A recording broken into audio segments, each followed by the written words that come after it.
Hoje a gente vai ver uma das possibilidades de interpretação das doenças de pele que aparecem na Torá. Eu sou Yair Alon e essa é a Energia Semanal.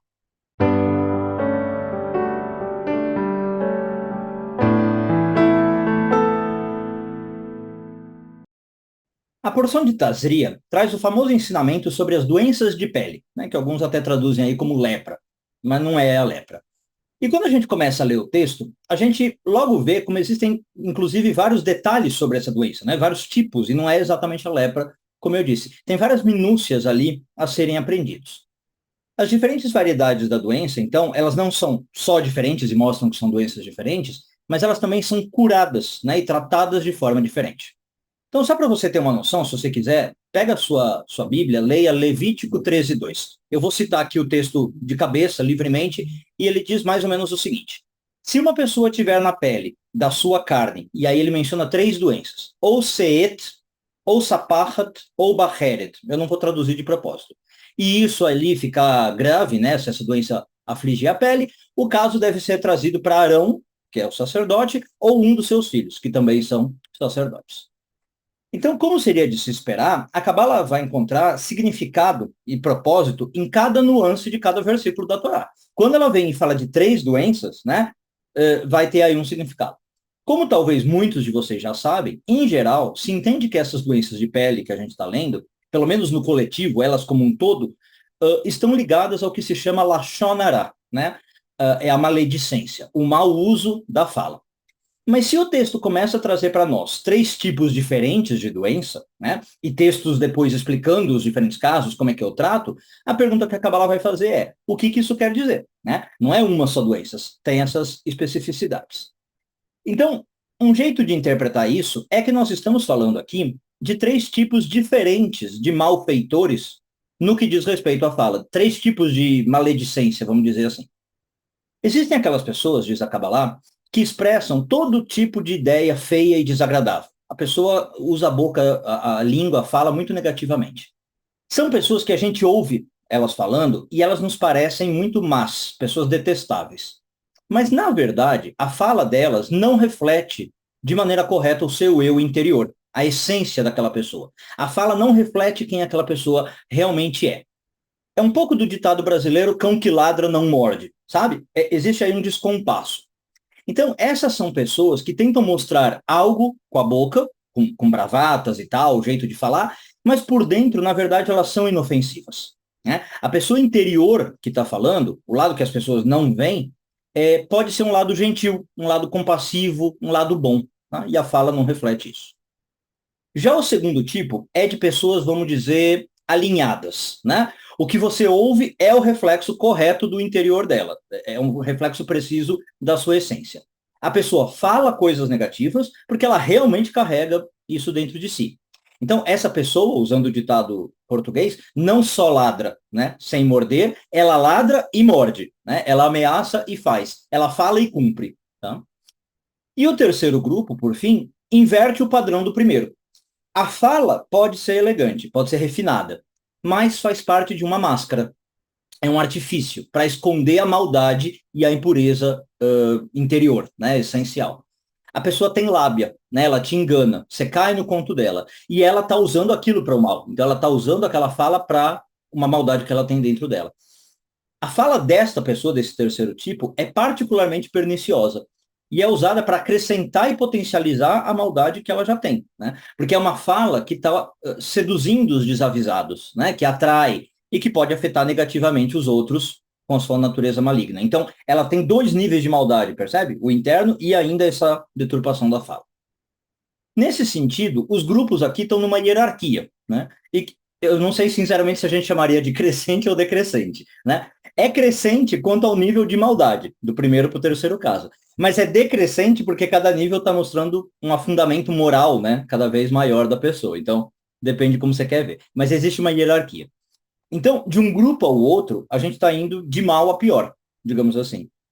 Então, a primeira aflição mencionada em Levítico, que eu falei em hebraico chama seet, sem se preocupar aqui em traduzir o termo, é o primeiro tipo de pessoa. Tá?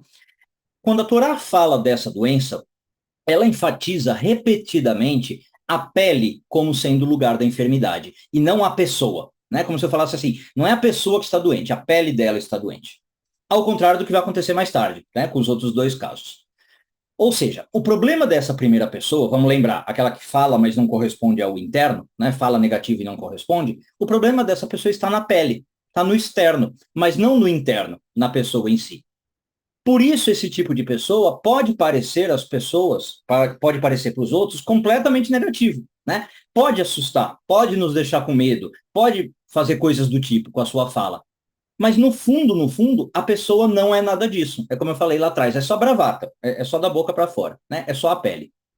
O problema da pessoa, desta pessoa nesse sentido, é relativamente superficial, né? É como se essa pessoa tivesse assim só um jeito durão, vamos chamar assim, que ela coloca, né, para se relacionar com o mundo e vai saber por quê. Talvez seja uma pessoa ferida, uma pessoa magoada, uma pessoa que teme intimidade, né? Então ela usa a linguagem como essa barreira. Mas repito, a sua pessoa interior retém muita bondade.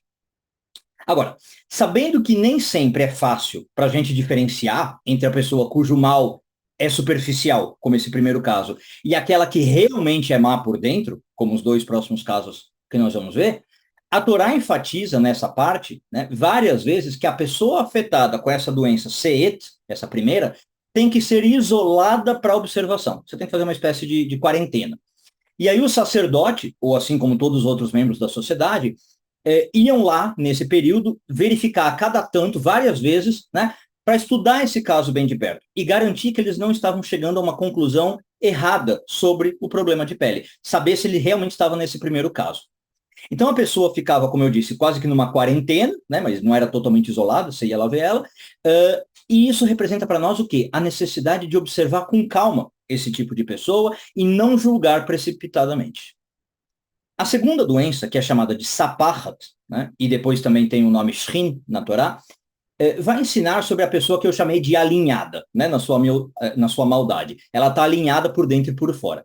Então é aquela pessoa, vamos lembrar, que diz, que o que ela diz reflete perfeitamente o interior dela, né? No entanto, vamos parar para pensar de um outro modo, essa pessoa tem um ponto positivo, por assim dizer. Por quê? Porque ela é sincera, ela é uma pessoa transparente. Ela não vai agravar o mal dela tentando fingir o que ela não é. Ela é má, tá? Provavelmente ela sabe disso, ela reconhece, e ela deixa todo mundo saber que ela é má, percebe? Ela é transparente, como eu falei. Como essa pessoa é aberta e ela mostra claramente a que veio, a Torá ainda fala muito sobre como a doença dessa pessoa está ligada na pele. Também ainda é algo na pele, mas já não tanto como no primeiro caso, né? O seu caminho de volta por causa disso, o seu caminho de cura, de arrependimento, né, é mais difícil do que no primeiro caso, né? No primeiro caso, como a gente falou, o sacerdote tinha que olhar várias vezes a aflição na pele, olhar com cuidado antes de realmente bater o martelo, né? E falar, ó, o caso é esse. Aqui, nessa segunda doença, o período de isolamento é um só e o sacerdote olhava uma vez apenas a pele. Ele não fazia vários exames. Ele olhava uma vez e já dava o veredito. Então, o que isso aqui mostra para nós? Já não há tanta presunção de inocência, por assim dizer, né? O caso aqui é bem mais claro e fácil de detectar, porque a pessoa, como eu falei, está alinhada. Eu olho para essa pessoa e eu já sei com o que eu estou lidando. Eu sei que o que ela fala reflete o interno. Então, é fácil decidir o caso. Por fim, o terceiro grupo é o pior. Aqui a gente tem o hipócrita, o falso, ou como você quiser chamar. É a pessoa que, como a gente falou, ela finge uma retidão, uma justiça, uma bondade, enquanto na verdade está praticando o mal, principalmente na fala, né? A pessoa deliberadamente cria uma aura para enganar as pessoas. Essa pessoa planeja que imagem ela vai passar, né? E ela sabe que a imagem não corresponde a quem ela é. Ela sabe que ela está usando métodos de sedução, digamos assim. Nesse caso, então, a Torá descreve a doença, chamada Baheret, esse terceiro nível, como estando na própria pessoa e não mais na pele, como nos outros dois casos. E nesse caso, o texto, curiosamente, não fala de um período de quarentena, de isolamento, do sacerdote lá observar a doença. Por quê? Porque a quarentena, vamos lembrar, era justamente para isso que eu disse, para o sacerdote ir verificar a pessoa a cada tanto, né, e decidir o caso. Mas aqui não ia adiantar. A pessoa, ela engana a tudo e a todos, inclusive o sacerdote, né? Se o sacerdote pusesse a pessoa de quarentena e fosse olhar para essa pessoa, para a pele dela, ele não ia ver nada. Ele ia achar que está tudo bem. Então, não é que não precisa de quarentena, tá? Mas é que essa quarentena aqui é inútil. Percebe por que que esse é justamente o caso mais perigoso? Nos outros eu ainda consigo, né, analisar, observar. Esse aqui eu sou enganado. É o caso mais insidioso. Agora, ainda assim, existe esperança para essa pessoa, tá? A respeito dessa terceira doença, é o único caso em que a Torá coloca uma condição a mais, vamos dizer, no tratamento, ou uma condição especial. A Torá diz que no caso desta pessoa, a doença de pele pode cobrir toda a pessoa, da cabeça aos pés, né? Ela não fala que acontece nos outros casos. Bom, então, além de significar o que eu falei, que cobrir da cabeça aos pés quer dizer que isso está na essência da pessoa, né? E não na pele, por isso que pega da cabeça aos pés. Essa frase também indica a salvação dessa pessoa, a cura dessa pessoa. Se essa pessoa se enredar tanto na máscara que ela criou, né? Se ela se enganar tanto até a si mesma com aquele mundo de fantasia que ela criou, a ponto de ficar totalmente doente, da cabeça aos pés, é aí, e talvez só aí, que ela consegue se curar. Enquanto essa pessoa for, vamos dizer, um disfarce apenas em momentos da vida, né? Ela disfarça parcialmente, ou ela disfarça de maneira controlada, né? Em algumas situações. Ela vai fazer isso deliberadamente, sabendo, planejando, e provavelmente ela não vai ver problema. E se ela não vê problema, não tem cura. Mas quando ela se perde na própria ilusão, e isso toma conta do todo dela, de novo, da cabeça aos pés, aí pode ser que ela comece a acordar para a realidade. Inclusive porque talvez ela vai sofrer algo do mundo externo, né? Falar que essa pessoa vai ter a doença da cabeça aos pés, como a Torá diz, no terceiro caso, quer dizer na prática que essa pessoa não tem mais onde se esconder, embora seja o que ela queria, né? Ela quer esconder e disfarçar. Mas aqui está da cabeça aos pés. Ela não consegue se esconder nem mais de si mesma, percebe? Ela toda já é uma farsa, uma mentira, e ela já está toda tomada pela doença. Então, inevitavelmente, essa pessoa acaba também sendo descoberta pelos demais, quando chega nesse ponto da doença, tá? No começo, não. Como a gente falou, nem adianta pôr em quarentena que o sacerdote não vai ver. Mas nesse ponto, o seu disfarce cai por terra, né? Todos descobrem que aquela pessoa, quem aquela pessoa é de verdade. E agora refletem sobre o mal que já é de conhecimento público. E só com todo esse processo, bem doloroso, né, de se enredar em tudo isso, é que a pessoa tem a chance de se curar, de se tornar pura novamente, nos termos da Torá, né? De viver verdadeiramente, e não mais na falsidade. Só aí ela pode abdicar desse comportamento. Então, para finalizar esse estudo, embora no meu discurso eu tenha focado muito nos outros, né, como se eu não tivesse nada e vamos olhar os outros, por assim dizer, e isso realmente pode ser usado como um método de entender os demais, né, como é que os outros usam a fala e tal, tal, tal. Só que eu acho que, apesar de eu focar nisso, tão importante quanto, ou mais importante até, é ver em qual dos três grupos nós mesmos estamos, né? Como é que nós lidamos com os aspectos mais maldosos e sombrios da nossa alma? Como é que a gente lida com a Lashon Hará no sentido de fala mais pesada, de fala agressiva, de fala violenta? Né? Não só de fazer fofoca, mas essa fala negativa. Então, a pergunta aqui seria, a gente é do primeiro grupo que só fala, mas no fundo não faz?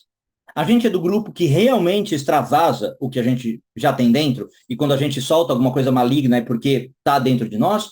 Ou nós somos do terceiro tipo, que a gente finge não ter uma fala de maldade, né? A gente finge que a gente só fala coisa boa, mas no fundo nós temos sim. E aí talvez a gente está enganando aos outros, mas também a nós mesmos, né? Independente de qual seja o caso, os três casos, a Torá deixa claro, precisam de cura, precisam de reparação, precisam de uma purificação, para que a nossa relação com esse mal, com essa Lashon Hará, não nos impurifique e não impurifique as pessoas ao nosso redor. Uma boa semana a todos, Shavua Tov e tudo de bom.